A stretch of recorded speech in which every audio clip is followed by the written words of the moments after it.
3 seconds. That is how long it takes Japan to borrow another $1 million. Not during a war, not during a crisis, just on an ordinary Tuesday. Now here is what makes that strange. Japan is not collapsing. It is not begging the IMF for help. It is not unstable. It is the fourth largest economy on Earth. So how does a country like that quietly become the most indebted nation in human history and keep functioning as if nothing is wrong? That contradiction is where the real story begins. Because Japan is not just an outlier, it may be a preview of where modern finance is heading. And right now, something inside that system is starting to shift. Interest rates are moving. The yen is weakening. The Bank of Japan is stepping back from policies it defended for decades. On the surface, these look like technical adjustments, nothing dramatic. But underneath, they are pressing on a system built on one very fragile idea: that debt can keep growing as long as nothing important changes. Before we get into Japan specifically, let us agree on something. When a household owes more than it earns, that is a problem. When a small country does it, lenders get nervous. When a large country does it, we call it a sovereign debt crisis, and documentaries get made. Japan has been doing this for 30 years, and it is not a small economy. So why does this matter right now, in this moment? Because something just changed. After 3 decades of near-zero interest rates, Japan finally started raising them, slowly, cautiously, like someone poking a sleeping animal with a stick and hoping it does not wake up. And at almost the same time, the Japanese yen fell to its weakest level against the US dollar in roughly 50 years. These two things happening together, rising rates and a falling currency, do not combine gently. They create pressure, real structural pressure, on a debt pile so large it would cover the GDP of Germany, France, and the United Kingdom combined. That's what we're watching right now. Not a crisis yet, but the conditions that make one possible. To understand how Japan got here, you need to go back to the early 1990s. Japan in the 1980s was the envy of the world. Property prices were absurd. Tokyo land was worth more per square foot than almost anywhere on Earth. The stock market had tripled in a decade. There was a general sense that Japan had figured something out that everyone else had missed. Then the bubble burst. Asset prices collapsed. Companies that had borrowed heavily were suddenly underwater. Banks stopped lending. Businesses stopped investing. And the economy, which had been running hot for years, simply stopped. This is what economists call a balance sheet recession. It is not like a normal recession where people spend less because they are scared. It is a recession where every company, every household is too busy paying off old debts to take on new ones. Demand just quietly drains away. The government's response was to spend. Roads, bridges, public buildings, stimulus package after stimulus package, year after year. And the Bank of Japan cut interest rates, then cut them again. Eventually, rates hit zero, and then, remarkably, they went negative. Japan was effectively paying banks to hold money, trying to force lending, trying to force growth. It did not fully work. Growth stayed sluggish, prices barely moved. Japan entered what became known as the lost decade, then the lost 2 decades, then 3. But the spending continued, and the debt accumulated. By the early 2000s, Japan's debt-to-GDP ratio had already passed 100%, a level that in most economies triggers serious alarm. Nobody sounded the alarm, because Japan had something unusual. Here is the part most financial news skips, because it requires explaining one extra layer. Japan's debt is almost entirely owned by Japanese people and Japanese institutions. Over 90% of government bonds are held domestically by pension funds, insurance companies, the postal savings system, and increasingly by the Bank of Japan itself. Think about what that means. The borrower and the largest lender are effectively the same system. It works, but only under very specific conditions. It's a little like writing yourself an IOU and calling it financial stability. When a country borrows from foreigners, as many developing nations do, it is at the mercy of global sentiment. If investors lose confidence, they sell. The currency drops. Interest rates spike. A crisis can develop in weeks. But when a country borrows from itself, the dynamic is different. Japanese pension funds are not going to panic sell government bonds because a hedge fund in New York is nervous. They are slow-moving, domestically anchored, and largely indifferent to foreign opinion. More than that, Japanese savers have, for decades, accepted extremely low returns on their money. A deep savings culture, combined with limited investment alternatives, meant that government bonds, even paying almost nothing, were considered perfectly acceptable. The government was borrowing from its own population, at near zero cost, indefinitely. There is a word for this kind of arrangement, though it is rarely used politely in economic circles: financial repression. The population's savings are quietly, structurally directed toward funding government debt, not by force, just by design.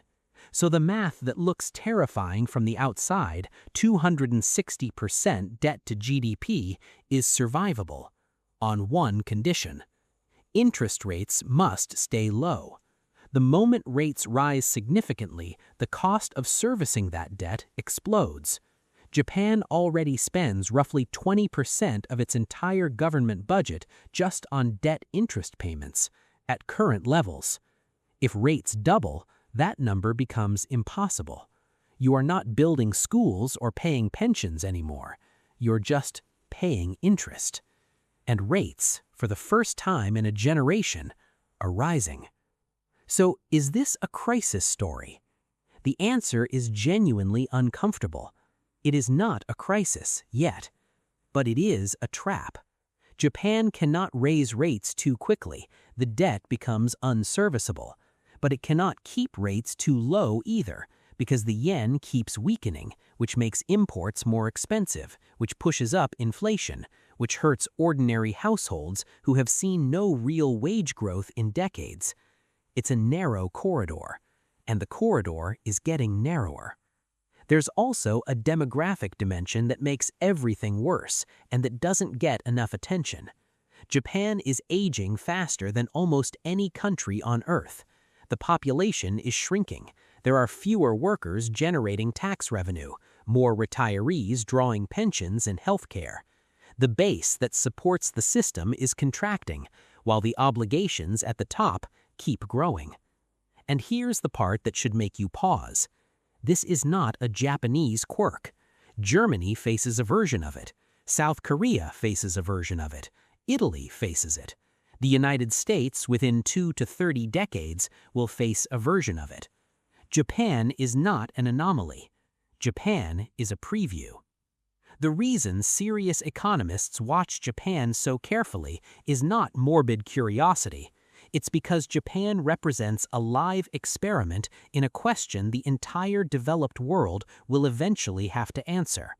Can a modern economy carry essentially unlimited public debt if it retains control of its own currency, its own central bank, and its own domestic creditors? For 30 years, Japan's answer has been, apparently, yes. But there are conditions attached to that answer. You need a population willing to save at low rates. You need a central bank willing to absorb whatever the market doesn't buy. You need inflation to stay low enough that people don't demand higher returns. And you need the currency stable enough that import costs don't spiral. Japan has been walking this tightrope, and it has been impressive and quietly exhausting to watch. The Bank of Japan now owns over half of all outstanding Japanese government bonds. The government issues debt, the central bank buys it. The government spends the money, the central bank holds the paper. At some point, that's not really borrowing anymore. It's something else, something that doesn't have a clean name yet in economics textbooks, but something that is happening in a quieter form in multiple countries around the world right now. The real question is not whether Japan collapses. That's too simple. The more important question is this: how long can a system keep adjusting before a small change creates a much larger consequence? So where does this leave us? Japan has not collapsed. It may not collapse. The people running Japanese economic policy are not foolish. They are threading a needle that most economists said was impossible to thread, and they have been doing it for 30 years. But sustainability is not the same as health, and the absence of a crisis is not the same as the presence of a solution. Some systems do not fail suddenly. They stretch, they adapt, they appear stable, until one day a small shift matters more than expected, and by the time it is visible, it is no longer easy to fix. The real question Japan forces us to ask is this: what does a country actually owe to its future? Not in the abstract, in the very literal sense. When a government borrows from its own citizens to fund its present, it is making a promise. Someone, eventually, will be asked to pay it back, or absorb the loss, or accept that the promise was never real. That is not just a Japanese question. It is being asked quietly in every major economy on Earth, and most of us are not watching closely enough. The people who understand how these systems work, the mechanisms, the incentives, the slow-moving structural pressures, are the people who will be prepared when the vocabulary changes from stable to suddenly it is not. Japan has been holding its breath for 30 years. The question is not whether it can keep holding it.